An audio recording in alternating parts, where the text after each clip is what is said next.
Quem és? Perguntei ao desejo. Respondeu: lava, depois pó, depois nada.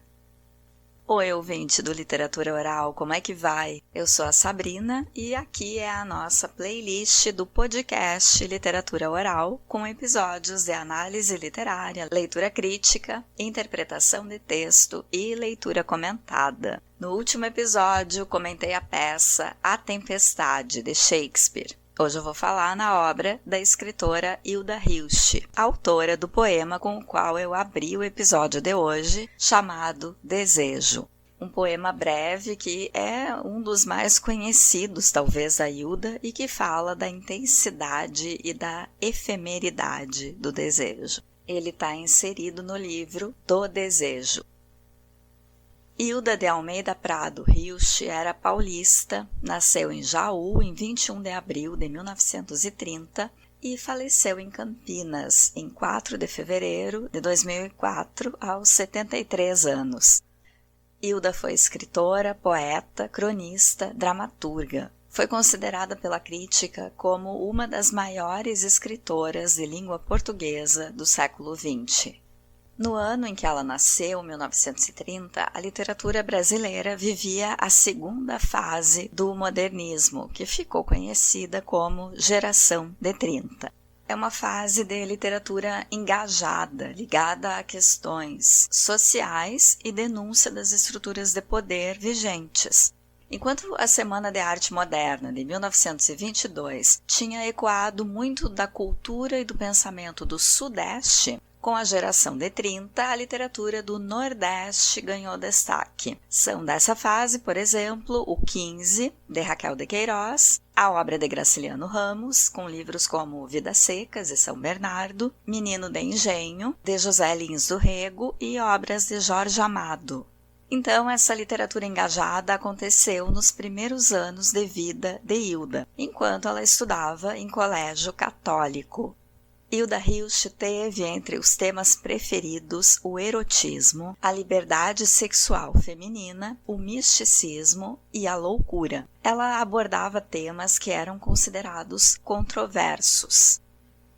Por conta do interesse por metafísica e por uma linguagem mais densa, ganhou o epíteto de esfinge da literatura brasileira. Na poesia, Hilda se interessou em construir ritmo. Também se interessou pelo sagrado e escreveu no intuito de decifrar Deus e o mistério da morte.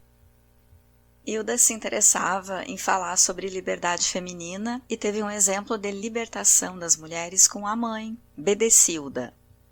Hilda é filha do segundo casamento de Bedecilda. Os pais se separaram quando ela tinha 2 anos. Em 1932, não era muito comum uma mulher se separar, ainda mais com uma bebê.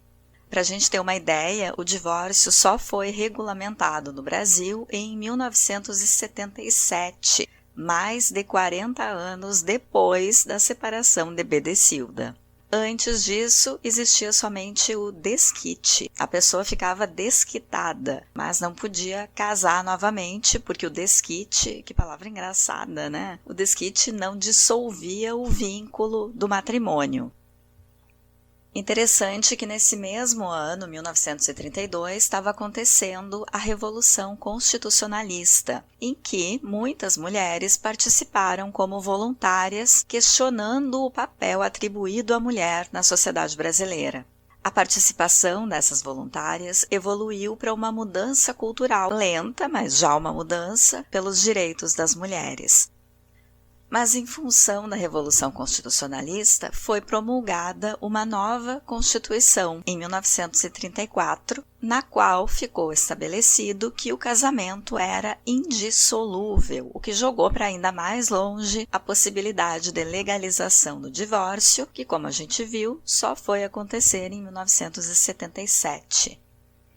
1932 é também um marco importante para a representatividade das brasileiras na vida pública, porque é o ano em que foi reconhecido o voto feminino e entrou para a Constituição de 1934, na categoria de voto facultativo. As mulheres finalmente podiam votar e ser votadas. O presidente na época era Getúlio Vargas, e foi por conta das atitudes dele que aconteceu a Revolução Constitucionalista. O voto feminino se tornou obrigatório em 1965. A década de 1930 foi um período intenso na política brasileira e vale a gente fazer uma breve revisão. Desde a proclamação da República, em 1889, acontecia o que ficou conhecido como República Velha ou Política do Café com Leite. Era chamada assim porque tinha uma alternância no Executivo Federal de presidentes das oligarquias do agro, de São Paulo e Minas Gerais. O Rio Grande do Sul queria participar, queria ter um presidente. Então, o Rio Grande do Sul formou com Pernambuco a Aliança Liberal, levando o nome de Getúlio Vargas para as eleições. Vargas perdeu para o paulista Júlio Prestes em 1930. Aconteceu a Revolução de 30, que foi um movimento armado que impediu o presidente eleito de tomar posse, argumentando que houve fraude eleitoral. Era o tempo do voto a cabresto, em que os fazendeiros, os coronéis, mandavam os empregados votar em quem o patrão queria eleger, sob ameaça. Com a Revolução de 30, Vargas tomou posse. Vejam a fragilidade da democracia brasileira desde sempre. Quando Vargas assumiu, muitos que tinham articulado a Aliança Liberal junto com ele ficaram contra, porque queriam que a Constituição fosse respeitada e que o presidente eleito assumisse dentro da legalidade. Aí Vargas se comprometeu a nomear uma Assembleia Constituinte para fazer uma nova Constituição, que é a de 1934. Voltando à história da Hilda. Quando ela tinha 7 anos, teve 2 acontecimentos importantes. Ela entrou em um colégio interno e a mãe contou que o pai tinha um tipo de esquizofrenia. Nesse colégio, o Santa Marcelina, Hilda quase não entrou por causa de um protesto de mães de outras alunas que não queriam a filha de uma desquitada que já tinha um outro filho de um outro relacionamento estudando junto com as filhas das nobres famílias paulistas. Só que a dona Bedecilda, que era portuguesa e uma das poucas mulheres emancipadas naquela época, era também uma mulher com patrimônio próprio. E conversou com a diretora do colégio, que fez a matrícula de Hildinha. Mas só para a gente ter um panorama de como as coisas aconteciam. O preconceito com uma mulher desquitada podia respingar nos filhos e interferir no lugar que eram aceitos para estudar. Se fosse uma desquitada pobre, porque uma desquitada rica conseguia driblar isso.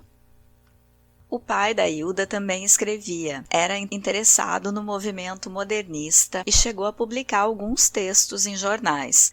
Mas Hilda não conviveu muito com ele, só nos 2 anos antes do fim do relacionamento dos pais, o que é pouquinho, né? É uma criança ainda. Numa entrevista à revista Cadernos de Literatura Brasileira, de 1999, ela diz que, apesar da pouca convivência, o pai influenciou a sua escrita, o seu direcionamento para a literatura.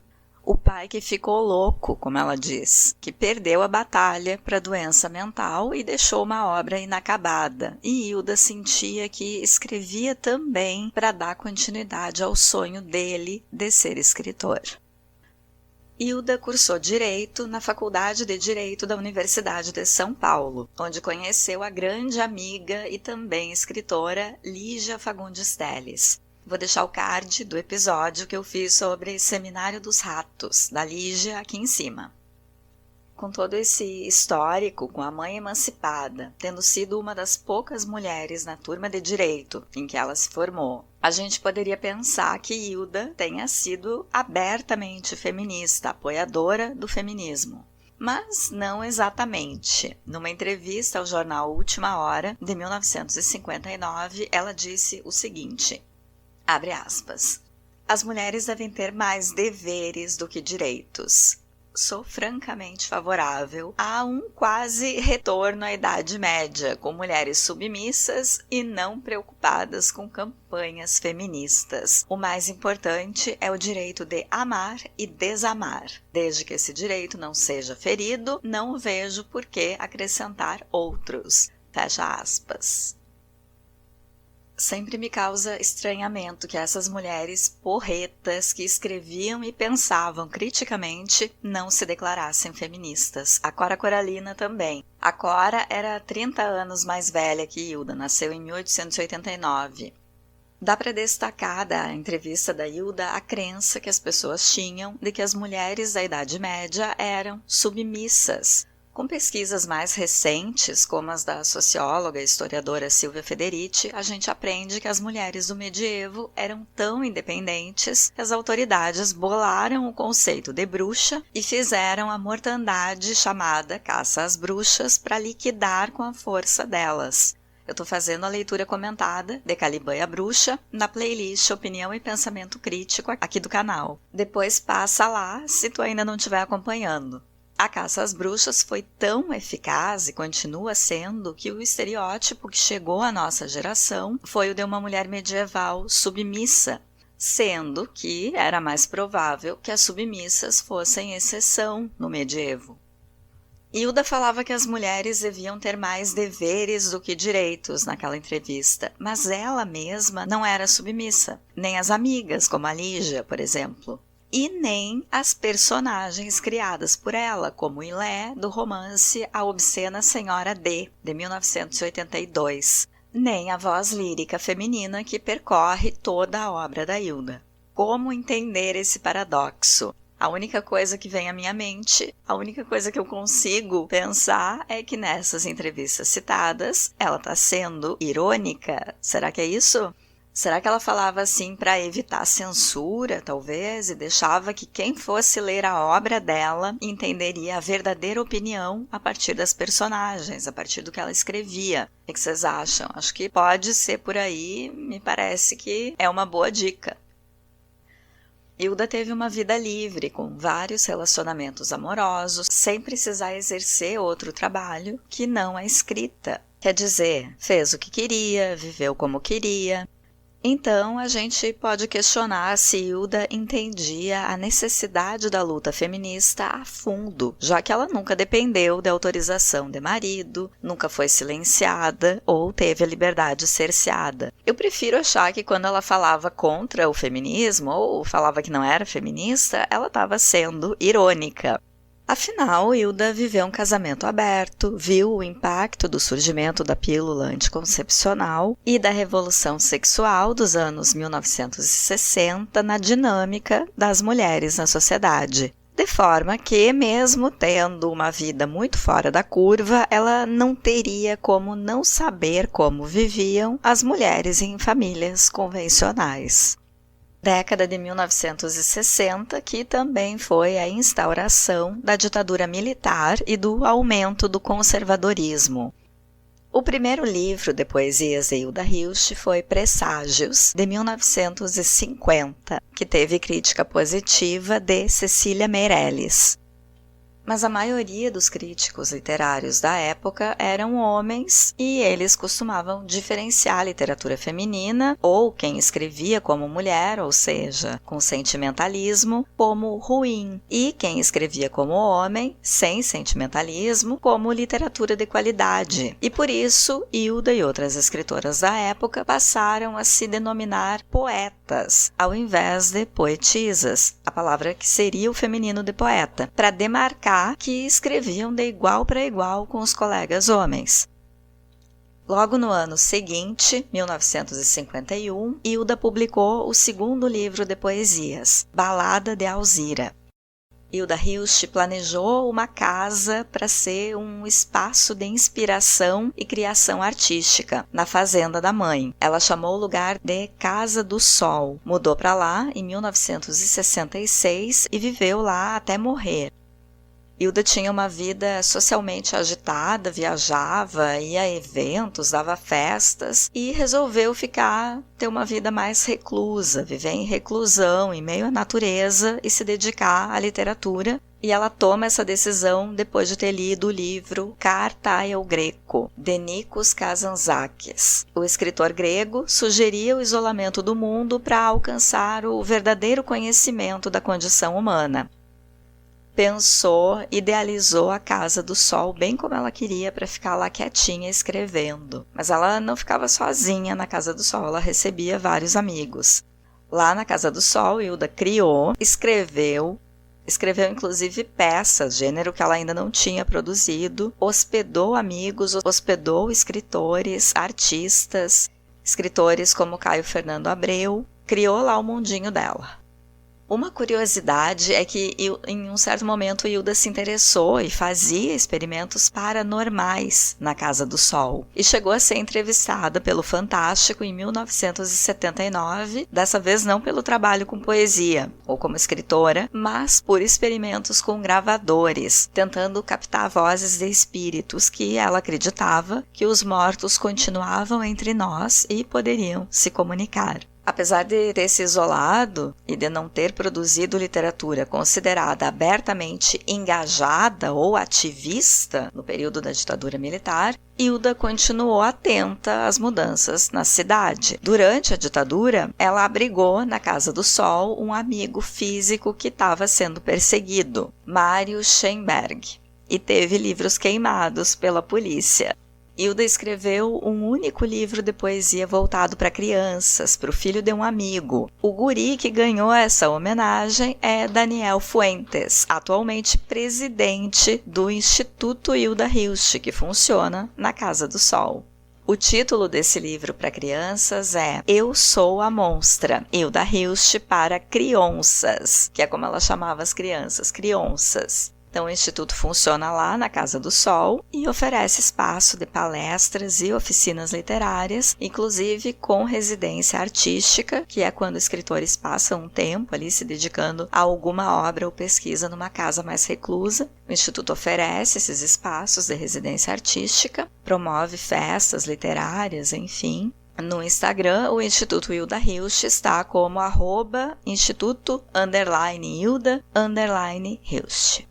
Ano passado, em 2025, foi criada a Feira Literária e Cultural Hilstianas, que acontece na Casa do Sol, que é em Campinas, São Paulo. A ideia da Feira Hilstianas é celebrar o legado de Hilda Hilst, com programação cultural, visitas guiadas, mesas de conversa, música, teatro e ocupação dos jardins, com foco em arte, literatura independente e convivência com escritores e artistas, que é o que Hilda adorava. As poesias de Hilda estão compiladas no volume intitulado Da Poesia, de 2017. Geralmente, o nome dela é associado à poesia erótica. No início da carreira, lá pelos anos 1950, esse tema devia ser um escândalo. Uma mulher escrevendo sobre desejo, escrevendo uma poesia que ocupa o limiar entre o erótico e o pornográfico. Se bem que os textos de Hilda, que são considerados obscenos, só foram publicados depois de 40 anos de carreira. Ela escreveu, publicou por 47 anos. Ao todo, escreveu mais de 40 livros. Recebeu prêmios literários e teve livros traduzidos para muitos outros países. Numa entrevista, contou que buscava retratar a relação difícil entre Deus e o homem. A partir dos anos 1990, deu mais enfoque à temática do erotismo. Com esses textos, Hilda teve maior visibilidade, foi mais procurada pela imprensa e, com isso, ela conseguiu despertar interesse em toda a sua obra, que foi, então, publicada pela editora Globo mais tarde.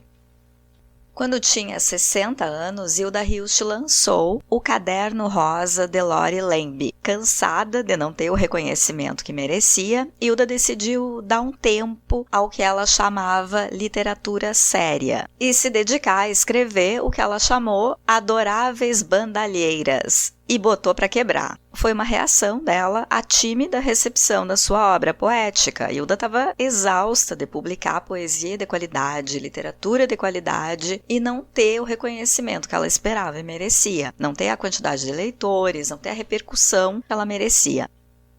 E aí botou para quebrar com essa literatura que foi considerada até obscena.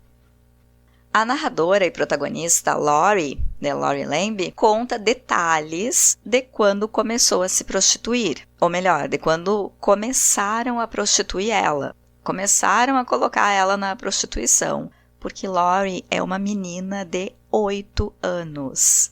E tem o consentimento dos pais para fazer favores sexuais em troca de dinheiro. Vocês já conheciam essa obra? O Caderno Rosa é o diário dela. Hilda sabia que esse texto venderia, daria o que falar. Sentiu uma estranheza aí, um desconforto? Então, vamos falar sobre isso.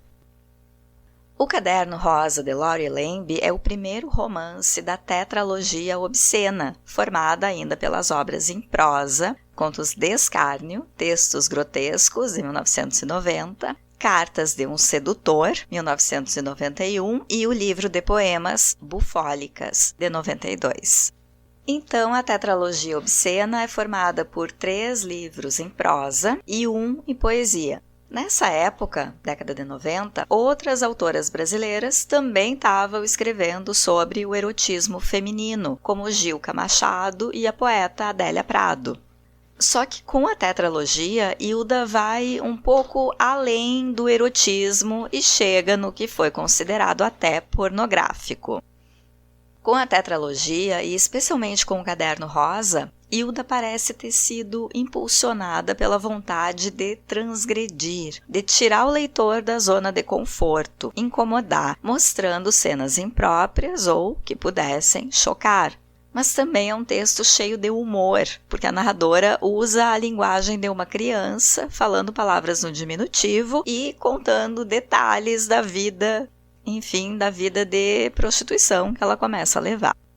Numa entrevista para a TV Cultura, Hilda disse que Lori Lamb é uma banana que ela estava dando aos editores, ao mercado editorial, porque ela já tinha uma produção vasta e o mercado não dava a atenção que ela merecia, de forma que a obra não chegava tanto aos leitores. Para a obra chegar aos leitores, depende muito de que as editoras publiquem, divulguem, enfim.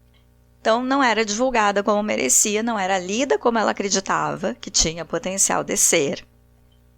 Ela diz nessa entrevista que por 40 anos ela trabalhou a sério, com excesso de seriedade, de lucidez, e não aconteceu absolutamente nada. E com o Caderno Rosa, de Lori Lamb, ela estava acordando as pessoas, dando uma sacudida.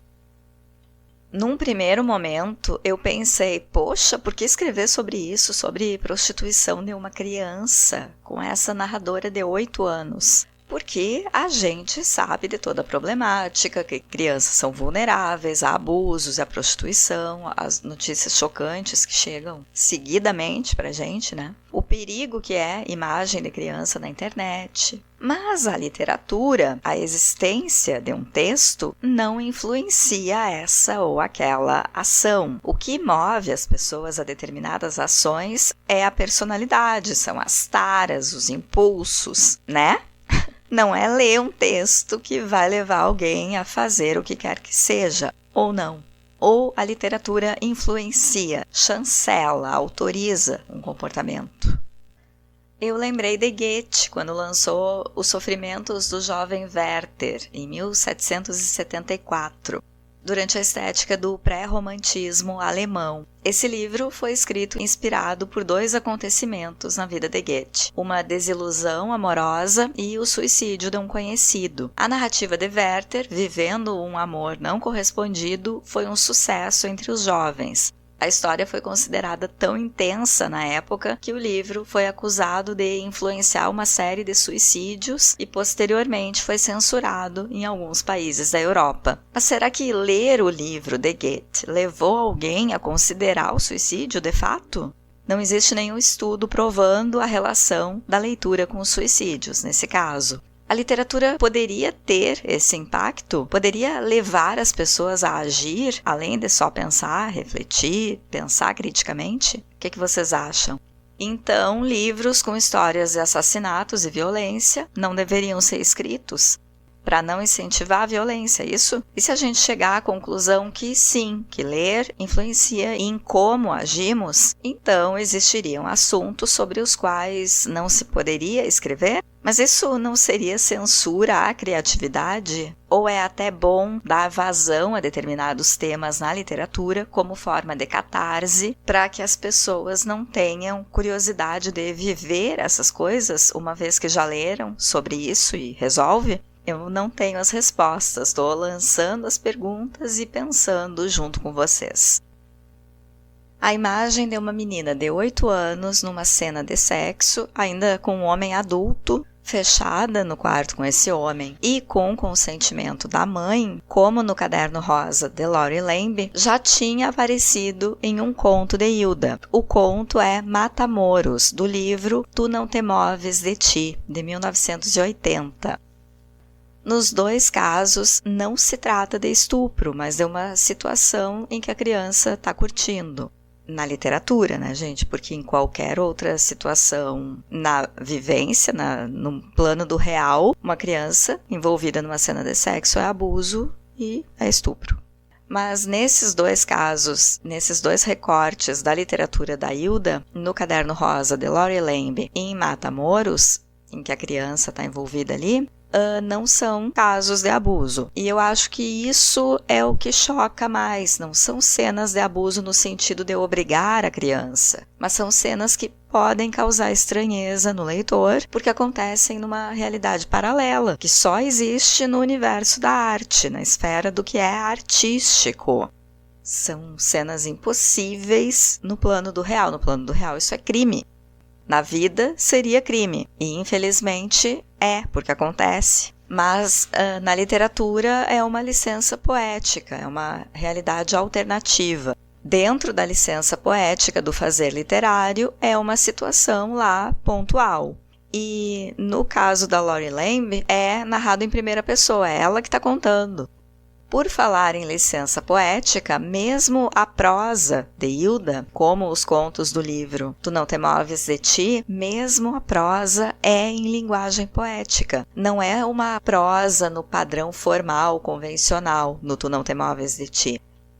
É convencional no sentido de parágrafos, marcação de discurso, direto e indireto.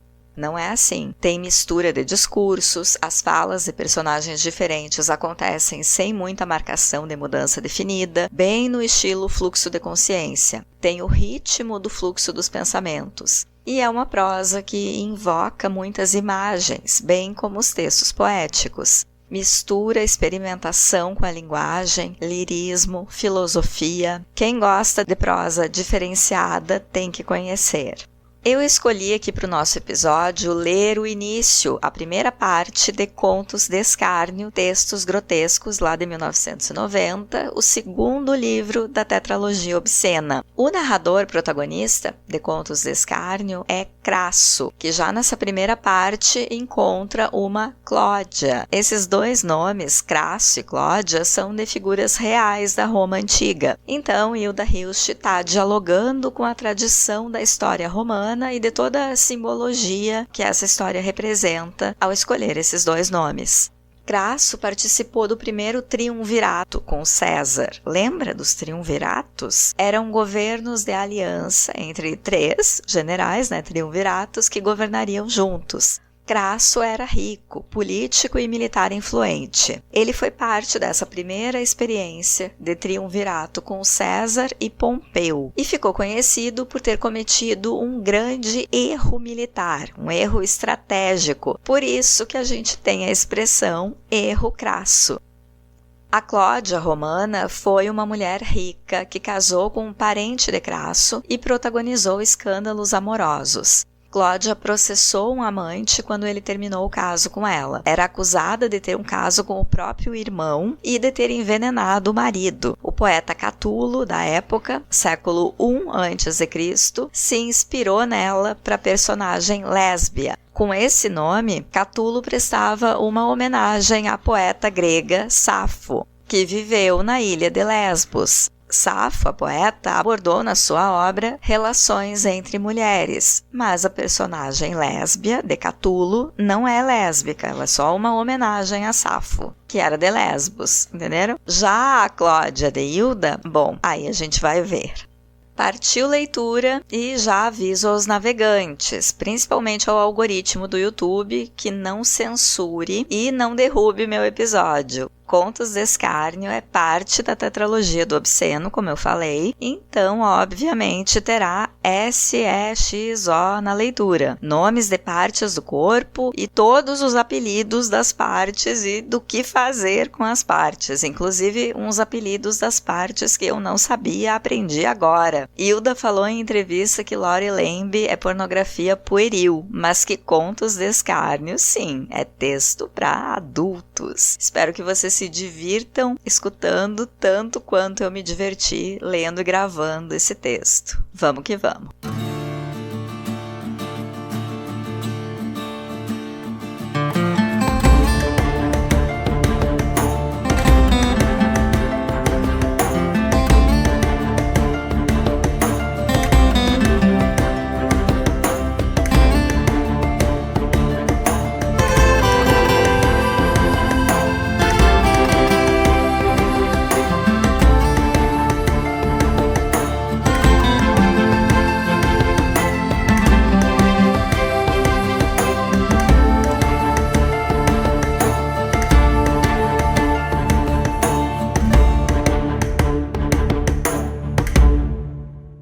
Meu nome é Crasso. Minha mãe me deu tal nome porque tinha a mania de ler História das Civilizações e se impressionou muito quando leu que Crasso, um homem muito rico, romano, foi degolado e teve a cabeça entupida de ouro derretido por algum adversário de batalha e conceitos.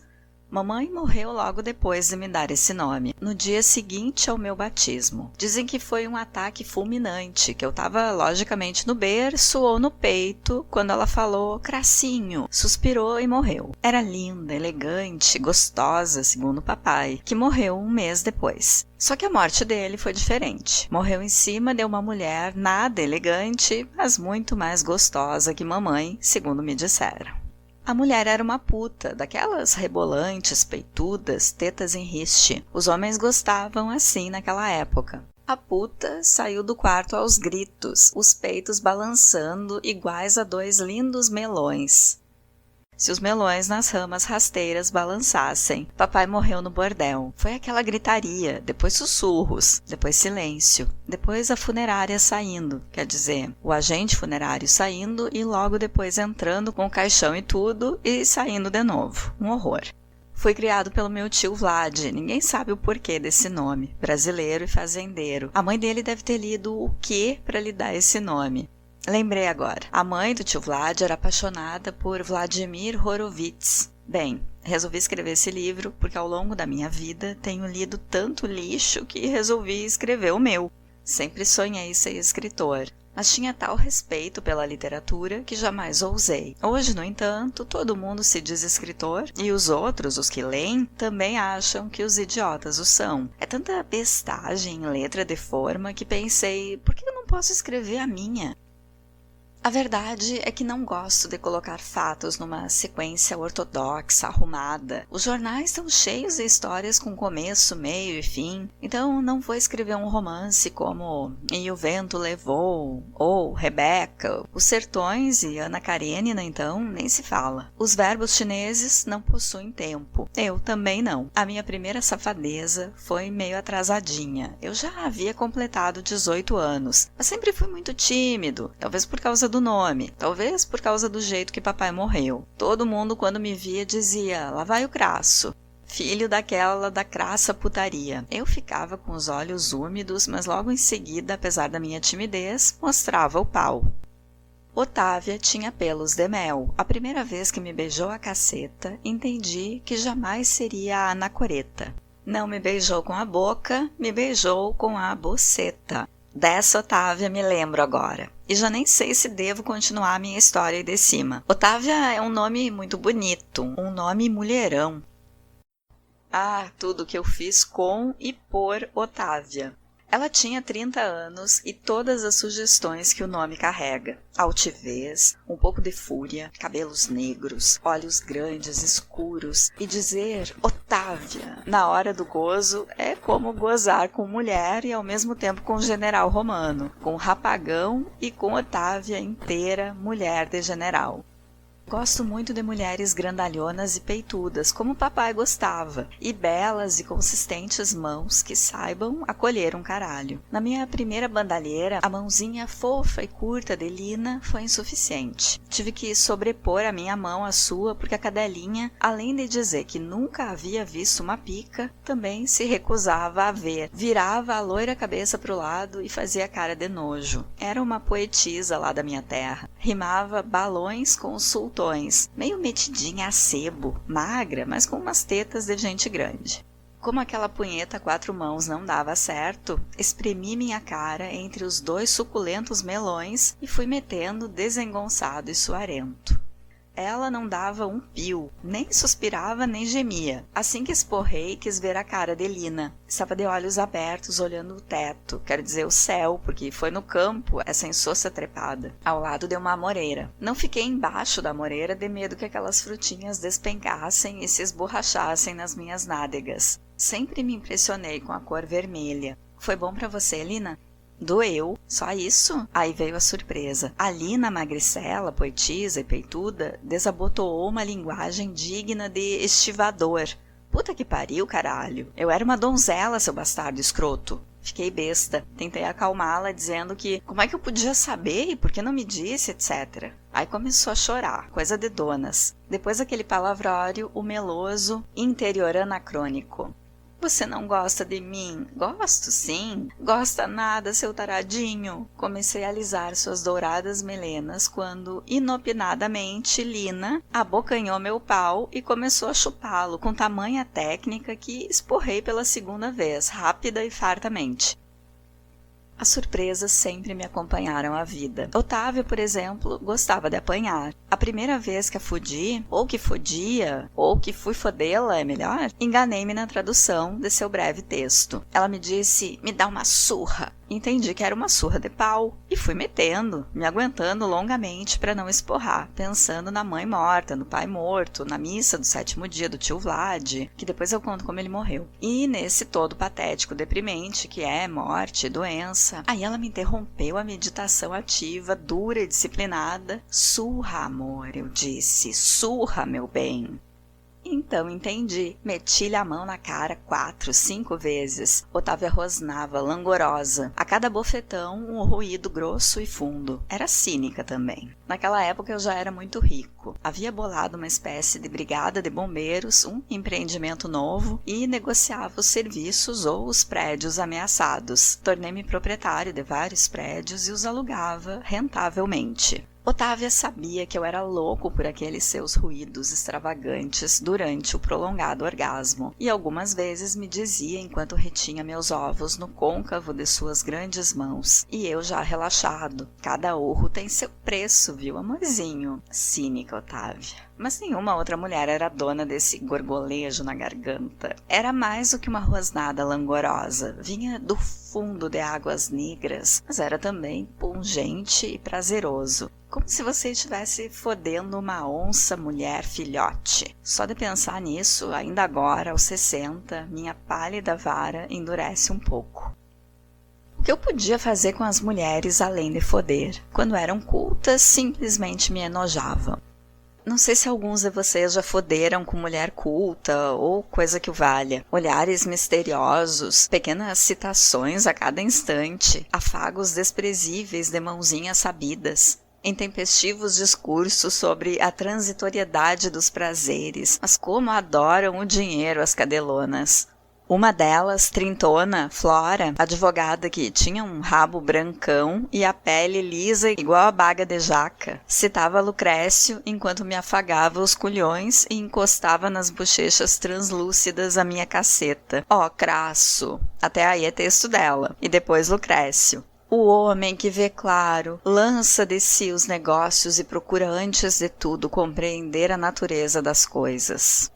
A natureza da própria pomba, ela compreendia muito bem. Queria umas 3 vezes por noite o meu pau rombudo lá dentro. E antes desse meu esforço, queria também a minha pobre língua se adentrando frenética naquela caverna vermelhona e úmida. Empapava os lençóis. Era preciso enxugá-la com uma bela toalha felpuda antes de meter na dita cuja. Na hora do gozo, ria. Isso não é normal, Flora. Bobinho. Isso é vida, alegria, o amor é alegre, cracinho. Histérica e sabichona, dava gritinhos e rápidos aulidos, e quando tudo acabava, sentava-se sóbria na beirada da cama.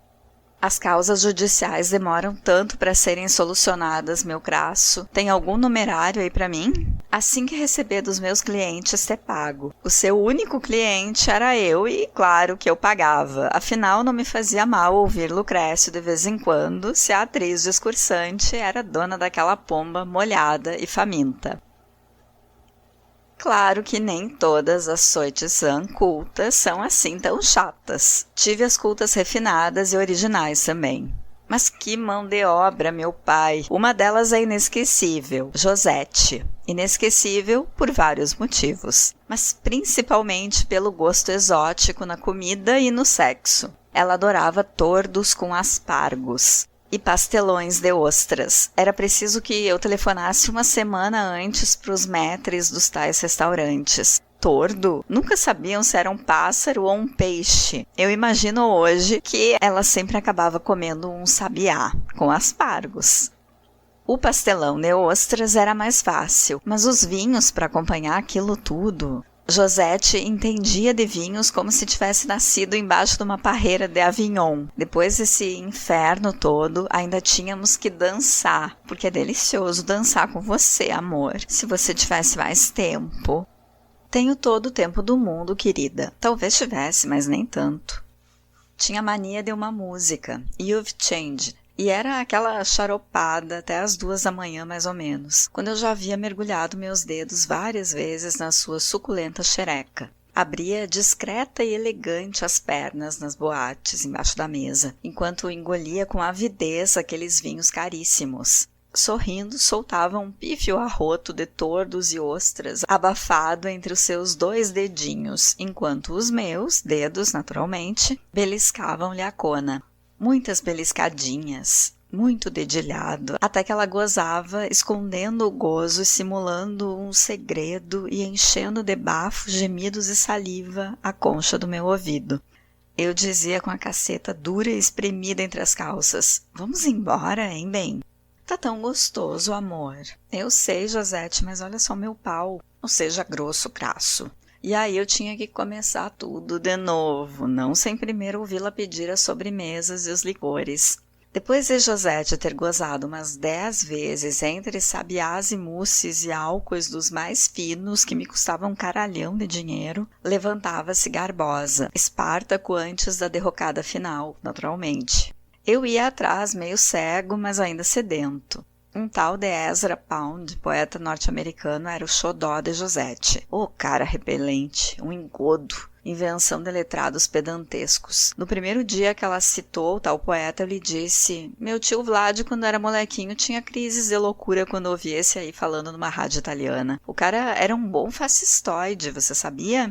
Bobagem, Cracinho, o homem foi um gênio. Para agradá-la, pedi que me emprestasse algum livro dele. Emprestou Do Caos à Ordem, Cantar 15. Aquilo era uma pústula, uma privada de estação de Cururumirim, se não, vejam.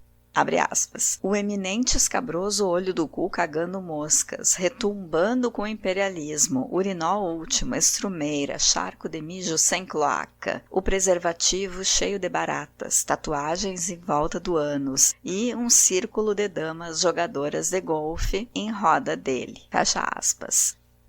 Josete adorava. Os olhinhos, cor d'alcaçuz, úmidos, tremelicavam. A boca repetia lentamente, em inglês, lógico, esses últimos 2 versos do tal gênio. Tattoo marks around the anus, and a circle of ladies golfers about him. Eu achava um lixo, mas não queria me desentender com toda aquela buceta chupeta que, literalmente, quando ativada, abraçava e quase engolia o meu pau. Tudo bem, Josete, se você gosta...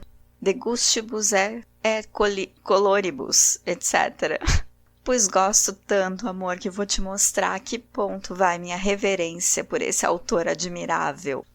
Abatido, já me imaginei desperdiçando aquelas horas a folhear idiotias, ainda mais em inglês. Estávamos no apartamento de Josette. Pensei, é agora que ela vai se levantar e esparramar os livros do nojento aqui na cama e adeus mesmo. Vou inventar uma súbita náusea e me mando. Surprise! Ah, como a vida me encheu de surpresas. Josette deitou-se de bruços e ordenou lacônica.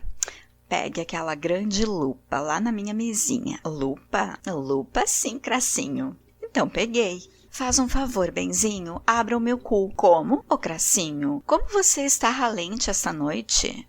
E o que eu faço com a lupa? A lupa é para você olhar ao redor dele. Ao redor do seu cu, Josette. Evidente, Cracinho. Foi espantoso. Ao redor do buraco de Josette, tatuadas com infinito esmero e extrema competência, estavam 3 damas com seus lindos vestidos de babados. Uma delas tinha na cabeça um fino chapéu de florzinhas e rendas. Não acredito no que eu tô vendo, Josette. Você tatuou a volta do seu cu pra quê? Homenagem a Pound, Cracinho. Mas isso deve ter doído um bocado.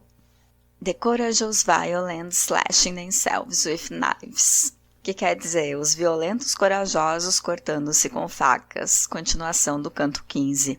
Coma meu cozinho, coma meu bem. Andiamo, andiamo. Cacoetes de Pound. Aí achei o cúmulo. Jamais, meu amor, machucaria essas lindas damas. Josette começou a chorar. Oh, Crasso, você é o primeiro homem a quem eu mostro esse mimo, essa delicadeza, essa terna homenagem ao meu poeta. Andiamo, andiamo. In the great scabrous arsehole. No grande escabroso olho do cu. Aí pensei, essa maldita louca vai começar a choramingar mais alto e o prédio inteiro vai ouvir. Enchi-me de coragem e estraçalhei-lhe o rabo com inglesas ou americanas, who knows, e babados e o chapéu, não naturalmente sem antes lhe tapar a boca, porque tinha certeza que ela ia zurrar como um asno. Zurrou abafada, mas eu podia discernir algumas palavras. Ela zurrava, leia-se, entonação inglesa. Ezra. My beloved Ezra. Nunca entendi porque quando Josette citava Pound colocava a entonação inglesa. Também nunca perguntei. Certamente o nojento era o Shakespeare dela. Depois de ter comido o cu de Josette e amarfanhado vestidos e chapéus de inglesas ou americanas, who knows, resolvi, não sei por que cargas d'água, na manhã seguinte, entrar numa igreja. E agora falando em igreja, lembrei-me que ainda não lhes contei como é que foi a morte do tio Vlad. Foi assim. Tio Vlad morreu quando estava sendo chupado por um coroinha, lá da Gota do Ouro, um lugarejo muito longe daqui. O coroinha parecia um serafim, lindo, lindo, alto, ombros largos, olhos escuros e pestanudos, mãos afiladas de pianista. Eu me lembro do Tavim muito bem. O nome era Otávio, mas todos o chamavam de Tavim. Eu tinha 10 anos e Tavim 14. Era discreto, fino, filho de Dona Vivalda, uma viúva tristinha, ancuda, cheia de cacuetes. Falava fungando, revirando os olhos, estalando os dedos. Tinha uma coisa bonita, as pernas. De vez em quando eu ouvia dos homens de Gota do Touro, lá vem a das pernas, e alguém retrucava. Se em vez de se mexer tanto, só abrisse os gambitos já estava bom. Mas voltando ao Tavim e ao tio Vlad, o mocinho ia até a casa grande, a cada dia na hora do lanche. Tio Vlad, entra Tavim, tá com apetite, filho? Ele fazia bico, espichava a boca cereja para frente, ia sentando e comendo. Moço bonito, né, Crasso? É sim, tio. Quero que você seja igual a Tavim quando crescer mais. Igual como, tio? Lindão assim? Eu só comecei a desconfiar de alguma coisa quando um dia, depois do lanche, eu, tio Vlad e Tavim fomos colher mangas. Tavim subiu numa escada para tentar colher as mais altas e eu estava de cócoras no chão tentando colher as que despencavam. Tio Vlad segurava a escada para Tavim e vi quando o moço ia descendo e a cara de tio Vlad afundando nas nádegas do dito cujo, o nariz enterrado no rego da calça da beleza. Aí pensei, coisa esquisita, isso de cheirar cu não é comigo não. Fiquei atento. Nos dias seguintes, nada de novo, a não ser a visita do padre Cré, cujo nome era Creovaldo. Tinha o apelido de Cré não por causa do nome, mas porque a cada instante dizia Cré, né, gente? Engolindo o credo. Padre Cré era bastante vistoso, grandalhão, narigudo, os cabelos sempre em desordem, as passadas largas, era do tipo esportivo. Hoje entendi que o Padre Cré já sabia das traquinagens do tio Vlad. Padre esfregou a mão na minha cabeça e perguntou pelo tio. Lá dentro, eu disse. Ele foi entrando e eu fingi que ficava mais para trás, mas depois voltei e fui ouvir a conversa, escondido próximo ao armário dos talheres. Pois é, Vlad, vem lhe fazer uma visitinha. Muito gosto, Padre Cré. Quer licor de fruta? Aceito, sim. Desse diálogo inaugural me lembro muito bem. Depois foi ficando mais complicado. Padre Cré falava no demônio e suas pompas, na carne dos outros, na carne de todo mundo. Falava tanto em carne que eu fui ficando com a boca cheia d'água, louco para comer uma bisteca. Bisteca de carne mesmo. Digo de carne mesmo, porque na gota do touro, bisteca era cona, xereca, buceta, enfim. Do tio Vlad eu quase não ouvia nada, só alguns. Sei, padre. Depois prestei mais atenção porque pintou o nome do Tavim. Pois é, seu Vlad, Tavim, Cré, né, gente? É um moço de muita qualidade. Dona Vivalda quer muito que ele seja Cré, né, gente? Um moço de fama, um pianista. O senhor sabe, seu Vlad, que pianista tem que estudar muito. Eles têm que tocar Grieg, Tchaikovsky, o Bach. O senhor conhece? Não conheço não, padre. Pois crê, né, gente? O Tavim perde muito tempo na hora do lanche conversando com o senhor, seu Vlad. Sei, padre. Entendi que o padre Cré não queria mais que Tavim aparecesse lá em casa. Na saída, tio Vlad parecia muito pálido e o padre Cré muito vermelho. Crasso não quer estudar piano igual a Tavim? Não, seu padre. E por quê? Aí não disse, mas me lembrei da fungação do tio Vlad na bunda do Tavim e disse sem saber direito. É mais coisa de dona. Cré, né, gente? E por quê? Deixa a bunda largada de ficar sentado. Padre Cré saiu balançando a cabeça e tio Vlad só disse, tu é mesmo um tonto, né, Crasso? E sem que o padre visse, me deu taponas na cabeça. Lembro-me de ouvir naquela noite os passos nervosos do tio Vlad andando de um lado a outro ininterruptamente. Às vezes dava um suspiro, às vezes conversava sozinho e eu só entendia a palavra beleza, com uma entonação muito comovida. Não vi mais o Tavim. Uma tarde eu estava junto aos peões, vendo ferrar os cavalos, quando apareceu Bocó, um cara de boca fofa, mirrado, muito do bobo. Bocó gritou, seu Vlad tá morto com a minhoca pra fora, lá na gota do touro. Esqueci de contar para vocês que o lugarejo tinha esse nome, porque uma aguinha despencava de umas pedras a umas léguas da casa e o gado tinha o costume de beber água ali. Morto, Bocó? Morto? É, e o Tavim tá lá, de boca aberta, todo duro e de olho esbugalhado, parece que se empedrou. Soube anos depois que as últimas palavras do tio Vlad foram beleza, certamente com aquela entonação muito comovida. Antes da fala da igreja, vou falar do bordel, a 30 quilômetros do Gota do Touro. No bordel, todo mundo gostava de ver Liló lamber as putas, e ele adorava que o vissem. Era um sujeito atarracado, elegante, doidão por xereca de puta. Tomava 3 ou 4 cálices de cachaça puríssima que as mulheres encomendavam lá de Minas. E aí começava um ritual danado. Dizia, quem é a primeira hoje? As mulheres riam, os homens davam seus palpites.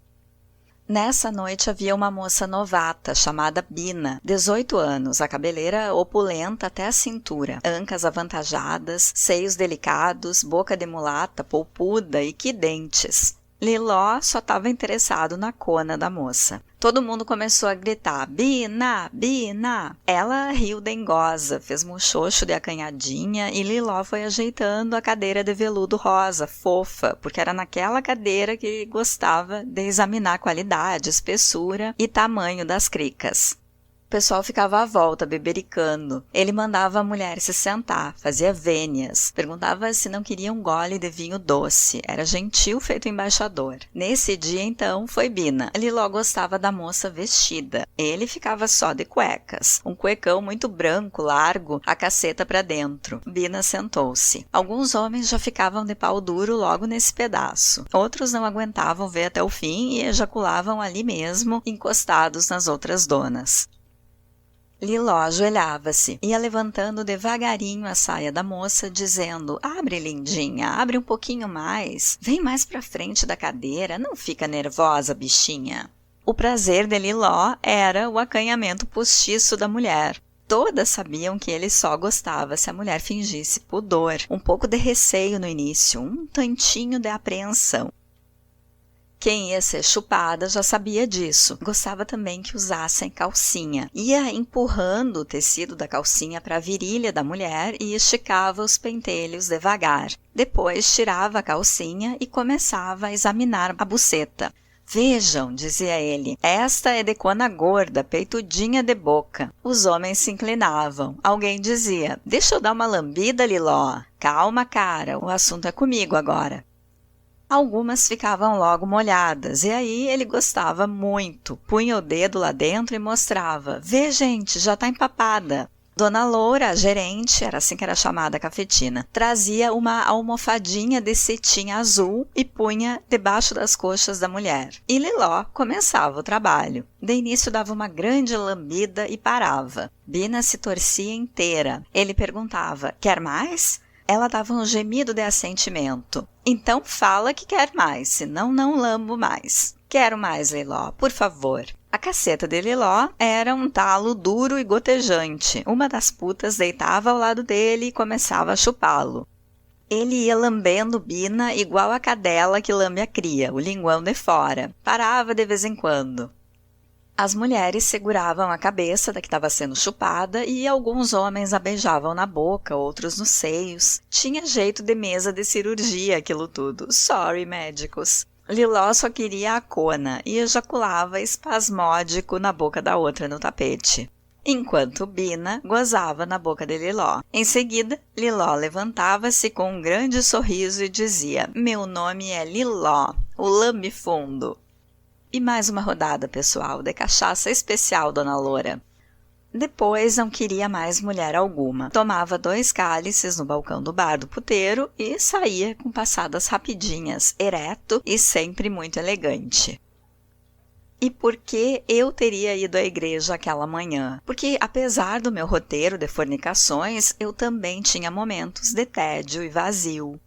E apesar de ter verdadeira ojeriza por igrejas e instituições e seitas, principalmente a Igreja Católica, que ao longo da história, em nome daquele deslumbrante que era Cristo, matou, saqueou, incendiou seres, cidades e países. Sempre me pareceu que as ligações entre o lá de cima e o homem entraram há muito em curto-circuito. Você pede para falar com Sidney na Austrália e te dão um carapicuíba e quejandos. Evidentemente que o deslumbrante não mandou recados de assassinatos e torpezas. Torpe é a nossa natureza. Imundo e dilacerado é o homem. Imundo sou eu, crasso. Mas querem saber? Não vou falar disso não. Imundo são vocês também, todos nós. E se eu continuar falando, não vou conseguir nunca mais foder. E foder é tudo o que resta a homens e mulheres. Vamos às fodas, senhores. Só mais um minutinho. Para mim, o homem foi feito pelo demo. Na história, aprendi que os cátaros, os albigenses, que naturalmente vocês não sabem quem são e devem procurar saber, também pensavam assim. Isto é, que o mundo foi criado pelo demo. Muito mais lógico, não? Dá para entender tudo melhor. Pois os católicos queimaram os cátaros no século XII. Favor se informar. Eram gente de primeiríssima esses cátaros. Eram chamados os perfeitos. Paremos por aqui, a coisa tende a se estender. Outra coisa, a igreja não é boba, não. Já manjou que mais dia menos dia acontece uma grande cagada. E agora tenta salvar a pele com sutilezas canônicas. Por que não se desfazem de toda aquela tralha de ouro, prata e pedras preciosas que há lá no palácio deles? Por que não dão as montanhas de terra ou vendem as montanhas de terra e propriedades e dão o dinheiro aos famintos?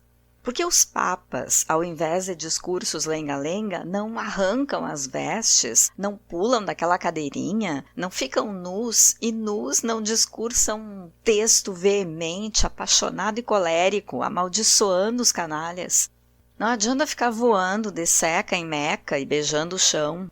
Não deviam postar-se nus numa praça e ali permanecer até que os homens entendessem que é preciso acabar com todas as cloacas do poder?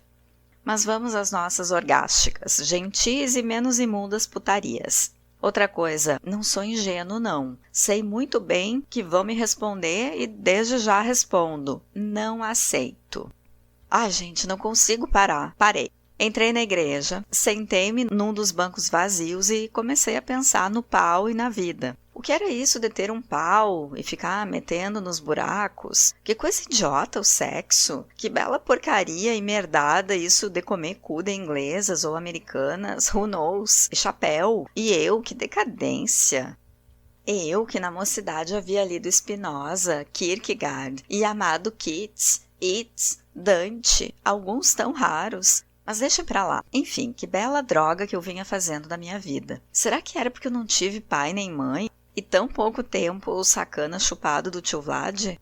Será porque o pai morreu em cima de uma puta? E eu ia ficar em cima das mulheres o tempo todo? Embaixo não gosto. Mas vamos lá. Estava a ponto de falar com o pulha do padre sobre esses afrescalhados pensamentos quando uma dona morena, alta, estreita de quadris, mas de bunda perfeita, ajoelha-se um tiquinho mais à frente. Um perfume de tenras ervazinhas inundou a igreja. Meu pau fremiu. Essa frase aí é uma sequela minha por ter lido antanho o D.H. Lawrence.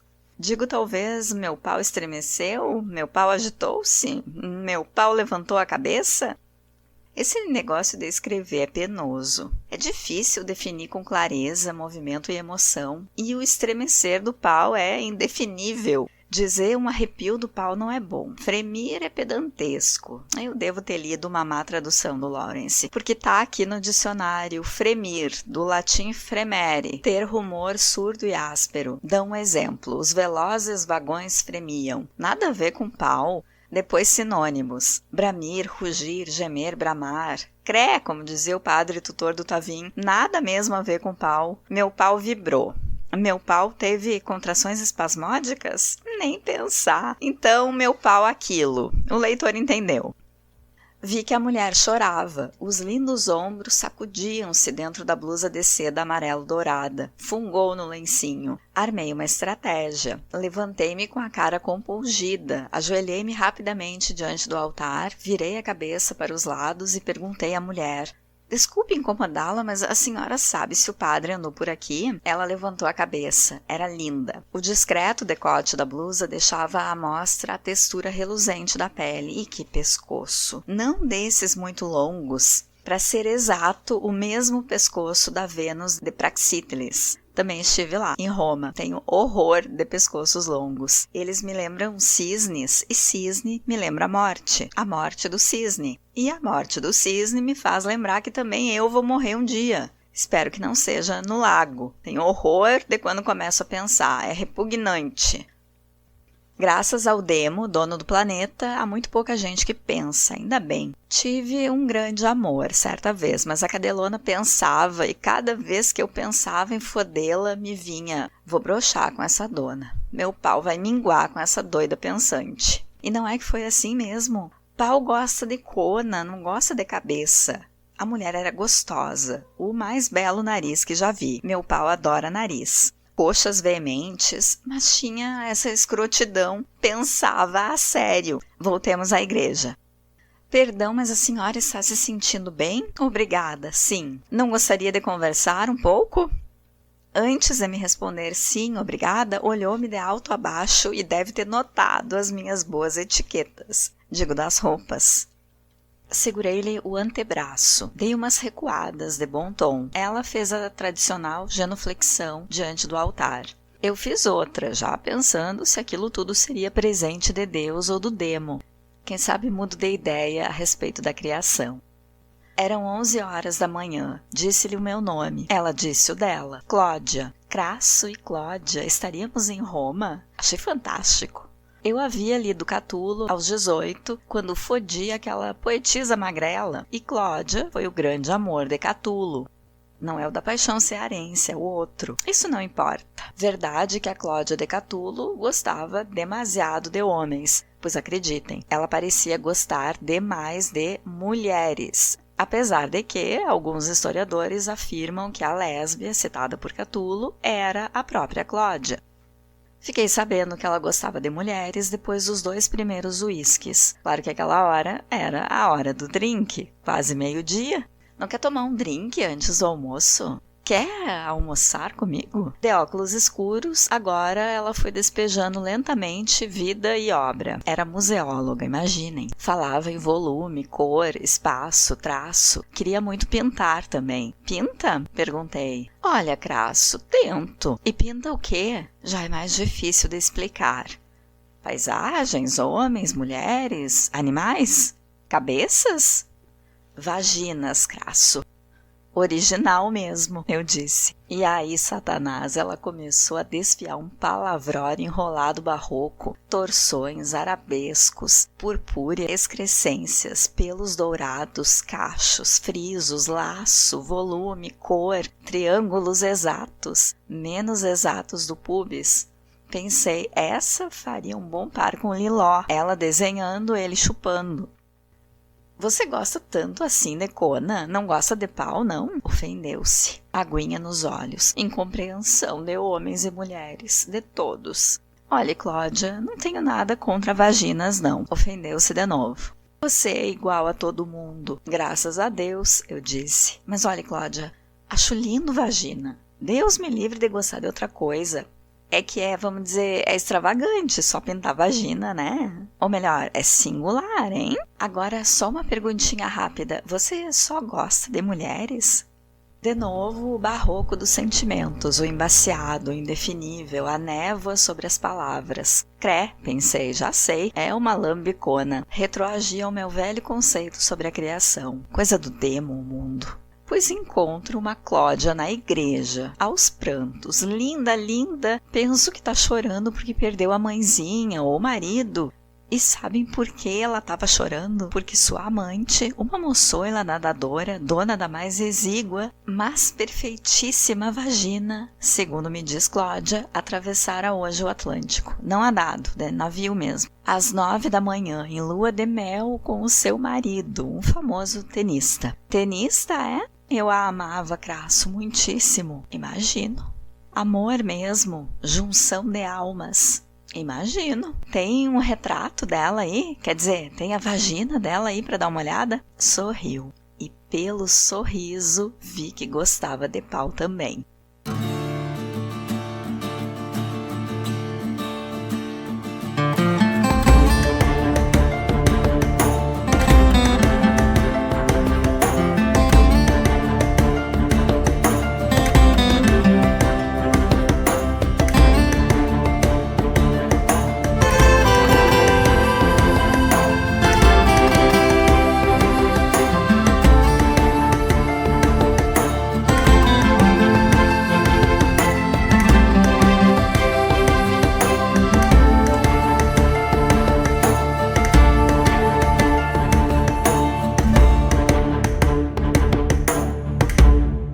Segue a narrativa de Crasso. O que acharam? Quem ainda não tinha lido, Hilda, gostaram? É um texto ótimo de ler em voz alta, é bem no fluxo de uma conversa. Um narrador que como que conversa com o leitor, numa narrativa fluxo de consciência. E tem muito humor. Ela sabia e disse, na entrevista que eu citei para a TV Cultura, que o riso é muito importante para a saúde mental geral, porque há uma tristeza muito profunda no mundo. E que escrever com humor e com riso foi muito bom para a saúde mental dela. Crasso está escrevendo, né, porque ele acha que já tem muita bandalheira escrita, então ele resolveu também publicar o que ele quisesse. Está contando a vida dele e vocês viram ali que ele comenta dos cátaros e diz, vocês não sabem quem são, mas vão pesquisar. E olha que coincidência, eu acabei de falar nos cátaros, que são um grupo herege da Idade Média na Europa Ocidental, acabei de falar neles na parte 3 da leitura comentada de Caliban e a Bruxa, que vocês encontram na playlist Opinião e Pensamento Crítico. Eu vou deixar o card aqui em cima. E eu super concordo com o Crasso. Os cátaros realmente pareciam ser muito legais. Então, vão lá conferir depois Caliban e a Bruxa na parte de heresia e movimentos heréticos. Quanto à opção da escritora por incluir cenas de sexo na tetralogia obscena, na qual o livro Contos de Escárnio está inserido, vale a pena a gente lembrar como é que estava o contexto de produção dessa obra, que é de 1990. Como que era o Brasil em 1990, vocês lembram? No setor cultural, a década viveu uma certa liberdade, que às vezes degringolava para a bandalheira. E eu acho que a Hilda pensou, é disso que vocês gostam? É para isso que vocês estão virando a atenção de vocês? Então, peraí que eu também sei fazer.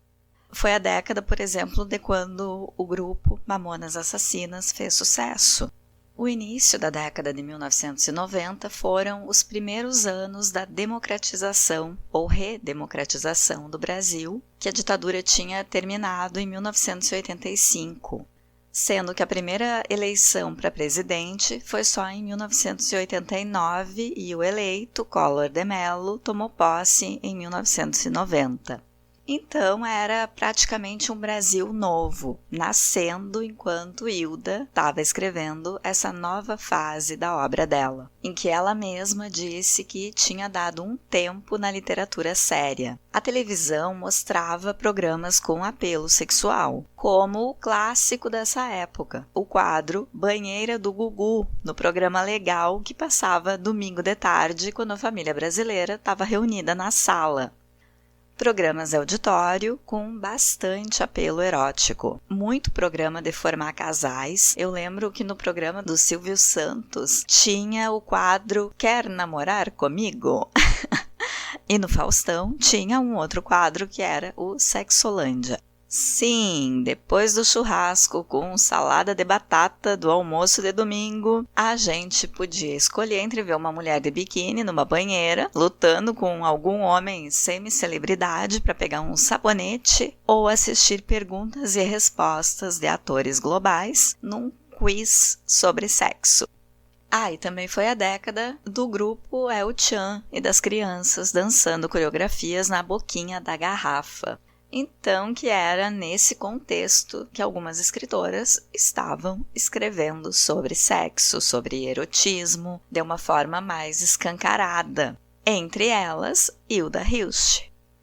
Sem mencionar que escritores homens sempre escreveram nessa temática, independente de ser Brasil colônia, ditadura, produção erótica de escritor homem sempre teve. Enfim, isso só para explicar que a escolha temática da Hilda estava inserida num contexto da época. Tem bastante pesquisa acadêmica sobre a obra de Hilda. Para preparar este roteiro, eu escolhi estudar pela dissertação a Eros Poética de Hilda Hilst como Emancipação Feminina, de Diane Xavier de Souza, defendida na Universidade Estadual do Ceará em 2022. Diane olhou para a escrita do desejo como uma forma de emancipação feminina na obra de Hilda. A autora entende que Hilda contribuiu para a emancipação das mulheres quando expressou a experiência erótica sob a ótica feminina. Ela destaca na dissertação teóricos que entendem o falar sobre erotismo com o saber o seu papel na construção da sociedade, porque o autoconhecimento erótico levaria ao conhecimento do outro e do mundo. Hilda constrói uma voz de eu lírico forte, por vezes começando os poemas com versos imperativos, exigindo que o ser amado olhe, toque, haja. É uma mulher escrevendo poesia sobre o imagético do sensual, do erótico, com voz ativa, atribuindo tarefas ao ser amado. Daí o meu estranhamento em saber que ela não se reconheceu como feminista. A gente lendo os poemas de Hilda hoje é nitidamente sobre empoderamento do feminino. Em alguns poemas ainda, ela evoca a relação entre o erótico e o sagrado. Hilda aproxima a experiência humana do erotismo, que é complexa e subjetiva, do aspecto simbólico do que é da ordem do sagrado, da completude do ser. Na poesia de Hilda, Deus se apresenta como um mistério que seduz o eu lírico. O livro Poemas Malditos, Gozosos e Devotos, de 1984, é uma coletânea de 21 poemas nos quais o eu lírico busca entender Deus. Ao longo da obra, dos vários livros, Hilda atribuiu diferentes nomes a Deus. Às vezes são nomes que mostram reverência e às vezes nomes com muito bom humor e intimidade. Por exemplo, Relincho do Infinito, Cara Escura, aquele outro decantado surdo, Máscara do Nojo, Sorvete Almiscarado, Tríplice Acrobata, Porco Poeta, Superfície de Gelo Ancorada no Riso. A poesia é uma forma de escrever construindo imagens. Onde uma pessoa escrevendo prosa diria Deus, a poeta vai lá e escreve Relincho do Infinito. Numa entrevista, Hilda definiu o seu fazer poético assim, abre aspas, a poesia tem a ver com tudo que eu não entendo, tem a ver com a solenidade diante do mundo, algo sagrado e importante que eu não queira perder. E ela sempre vem quando estou prestes a perder isso. A poesia é a hora dos trombones. Tem tudo a ver com esse fio terra que quero contatar, uma ligação da vida com a intensidade. Fecha aspas. Neste episódio, comentei a obra de Hilda Hilst e li a primeira parte do livro Contos de Escárnio, que equivale à apresentação do narrador, Crasso. Eu ainda não conhecia a escritora e adorei fazer a pesquisa para o episódio. Li fragmentos e poemas e adorei o que ouvi da Hilda nas entrevistas. Me contem, vocês já leram, já conheciam Hilda Hilst? Se ainda não leram, eu deixo como sugestão que leiam, que conheçam. Por hoje fico por aqui. No próximo episódio do Literatura Oral, volto com mais leitura comentada ou sugestão literária. Até lá, fiquem bem. Um abraço.